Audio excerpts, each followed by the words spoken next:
you do when you lose a family member, a friend, a coworker, a neighbor? What happens when that person was a constant in your life and they are no longer there? Do you shut down? Do you fold in?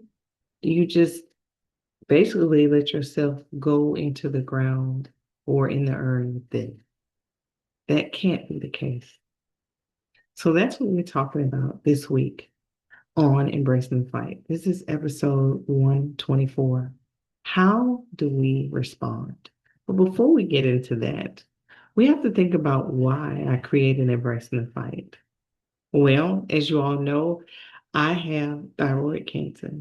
And it's one of those things that if people look at me, they're like, oh, you don't look sick, you don't look this, you don't look that. A lot of people are walking around with illnesses, issues, both mental and physical, and they haven't given them a voice, and no one knows what's going on, and they're dying on the inside. I created this platform so that can stop, that can cease. Embracing the Fight was designed to help normalize the conversations surrounding physical and mental health issues and concerns. And it's easy, usually, for a person to tell you what they have going on if you share it first. So that's why I started the journey off with talking about my journey through thyroid cancer. Because if you notice, I said through, I don't plan to stay here. I'm doing all that I can to get better. Now I just have to go back to the doctor and see, what all the results say. But if you have a moment, please share Embracing the Fight with all your family and all of your friends and anyone that you think can benefit from this message. Because I'm on Instagram, TikTok, Facebook, YouTube as Embracing the Fight. On Instagram, it is Embracing the Fight underscore. I'm also on Blue Sky and X. So I would love, love, love if you would take a moment to subscribe. And if you have a story, if you have a testimony, if you just want to get on here and share and see if you can take your area of expertise to help someone else, even if you haven't gone through something. You could be a doctor, you could be a nurse, you could be a mental health professional, and you just want to offer encouragement, or you want to potentially offer a strategic plan to help someone get to the end of the tunnel where the light is. And that light is not an oncoming train. So let's go ahead and jump into episode 124. How do we respond? So I kind of alluded to, things that happen in life that we have no control over, like death. When we lose someone that's close to us, sometimes it seems like time is standing still.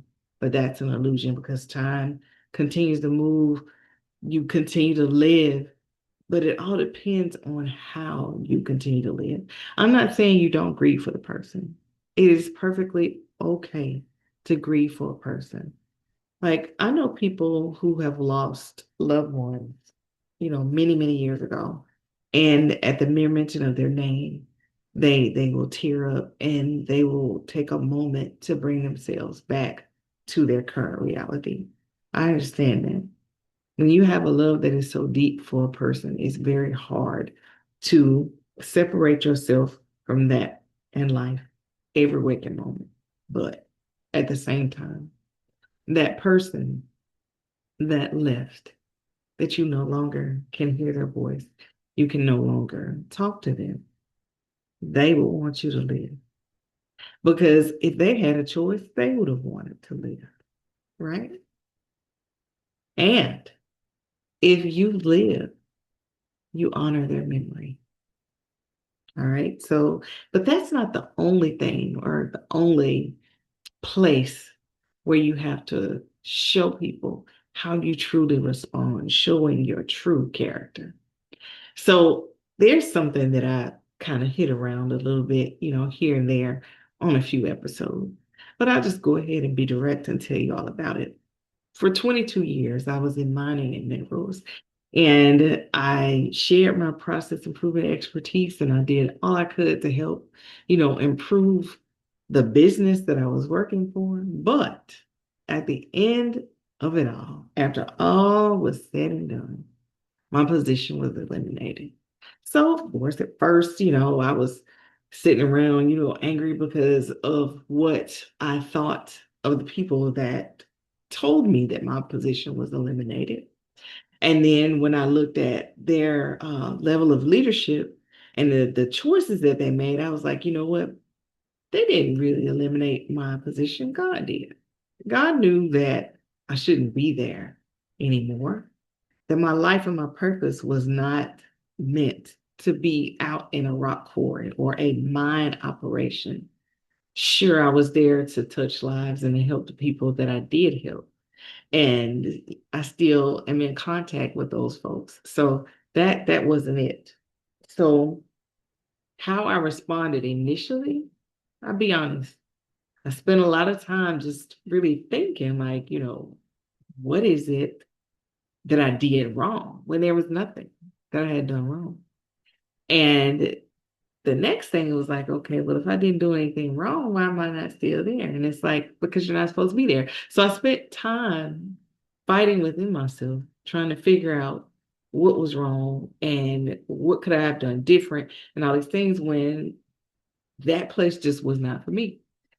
There are some of you that are out there that are in jobs or positions that aren't serving you at all.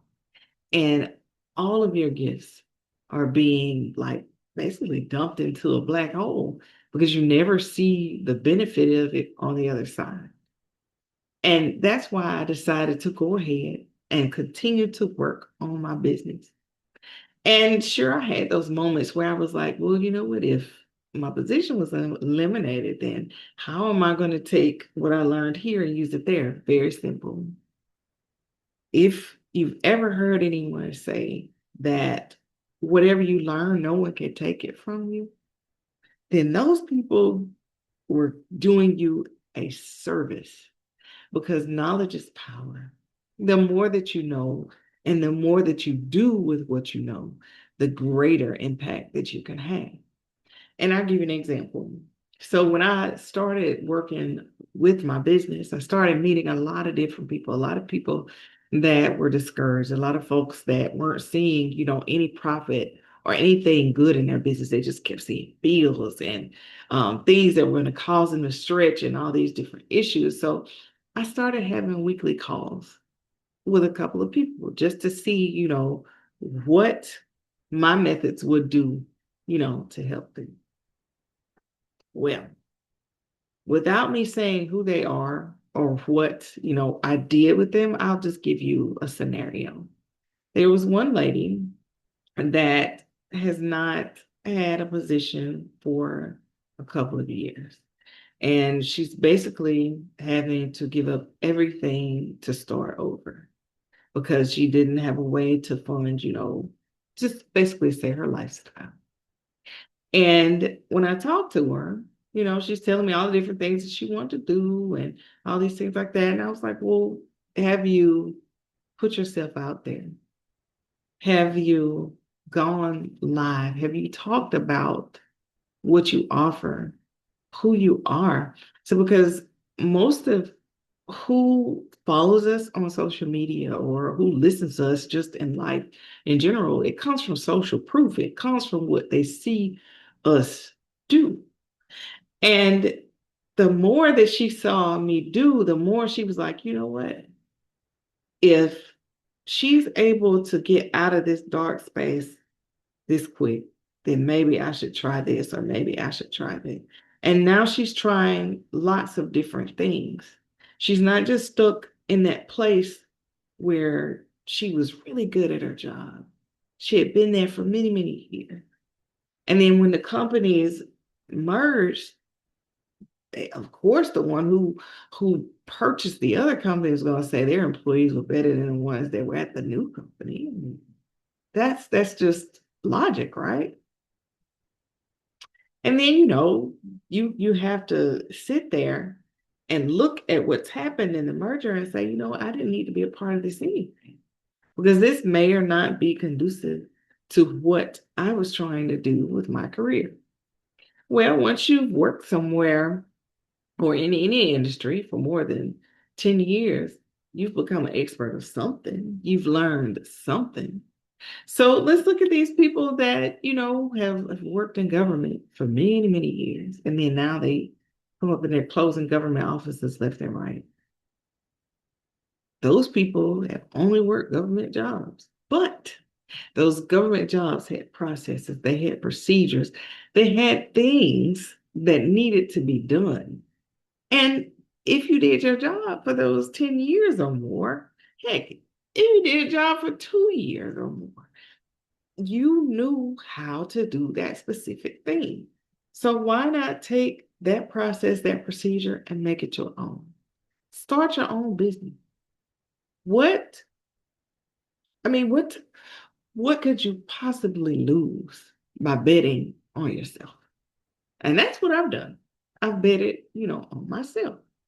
And the people that I have been working with, they've been giving me so much great feedback to let me know that the type of work that I'm trying to do to help people to do is a benefit. It's positive and it is valuable. Now, you'll see it grow on social media, but at the same time, there's so much work that goes into it behind the scenes. Why am I saying this? Because this is part of the response.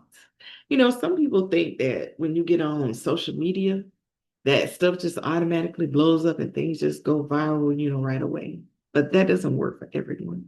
And for the ones that it doesn't work for, they know that there is like a back end that has to be taken care of. There's information that you have to make sure that you know. You have to understand different ebbs and flows. It's not like working in corporate, because one of the things that I had to come to grips with is that when um you're at work or in corporate America, it's like things are laid out, or you're one of the people that writes the processes and procedures.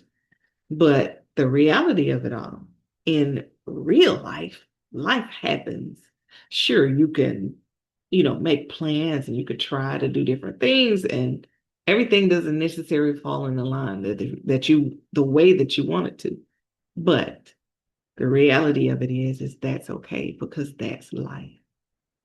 That's why you'll find that some of the most successful people on social media are the people that let you see the true raw them, not with the makeup, not with the hair, not with, the millions of dollars, in the bank and the mansions and all that.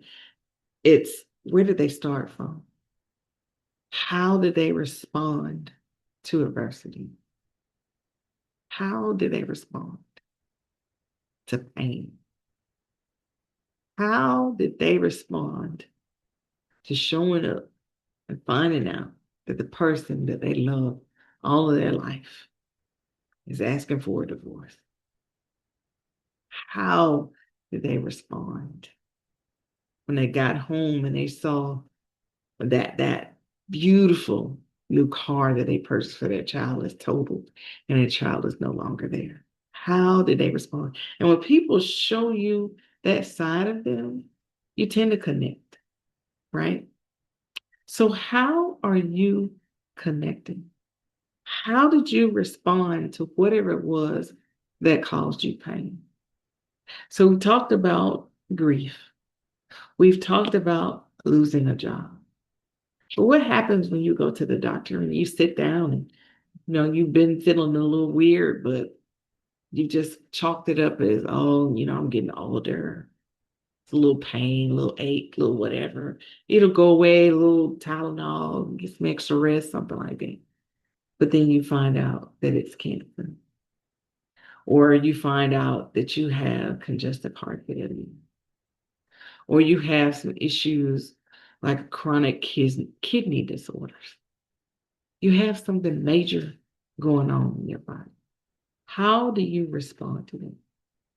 Do you continue to eat the way that you've been eating? Do you continue to not exercise like you haven't been exercising? Or do you draw a line in the sand and say, I'm going to show up for myself? And then you try for a few days and then all of a sudden you stop because it's too hard.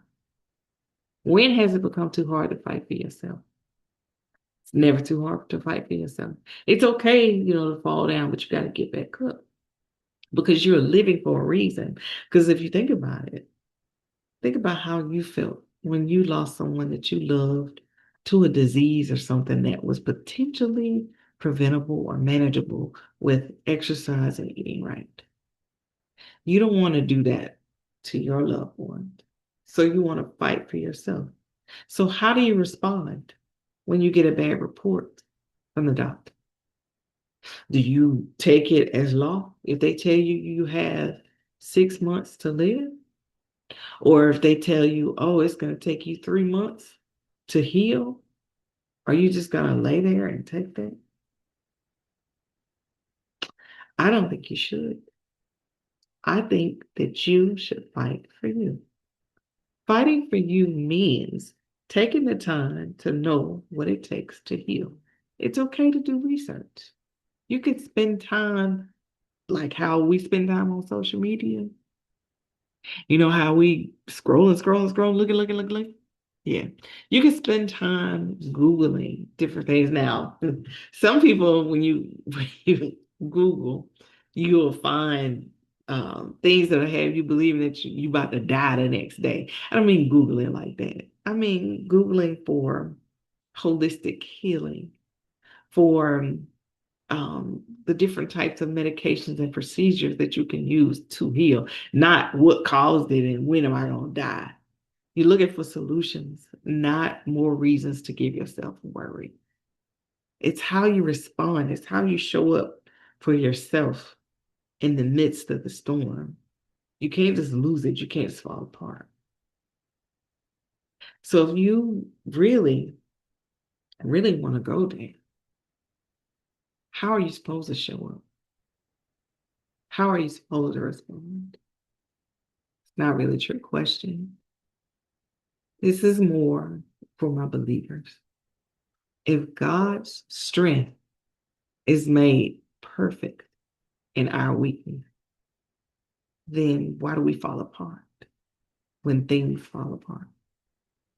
That's weakness. That is when we are supposed to call on the name of the Lord. I mean, we're supposed to call on his name every day to form a relationship with him. But when you're really going through something, that's not when you fall apart. That's when you lean on him. That is when you call his name. You invite him into the situation because his strength is made perfect in our weakness. When you're struggling, when you're dying on the inside, when you know you're not well, that you should constantly be calling on the name of the Lord. And yeah, you're going to have those naysayers out there that say, you know what, I called on the name of the Lord and my mom still died. And I called on the name of the Lord and I still lost my job. Imagine if no one ever died. Be standing room only. People live their life and their purpose in life. Now, if you're praying and asking the Lord to be healed and you're healed, you continue to have purpose in life. There's something that He wants you to do. And this is my thought. This is my feeling. I am not the Lord, but this is how I feel about it.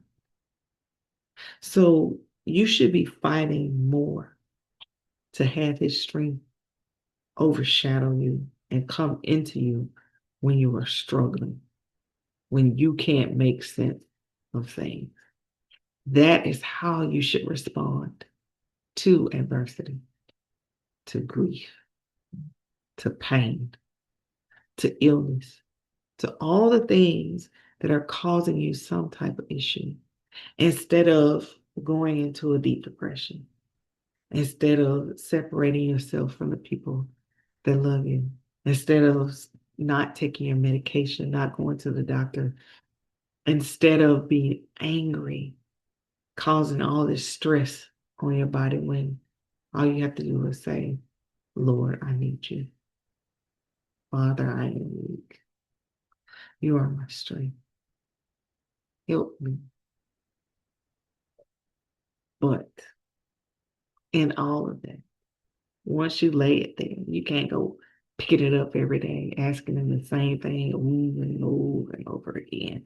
It's kind of like, when I find it funny that when people talk to little kids, they keep repeating stuff to them. But then when the kids learn how to talk, that's what they do.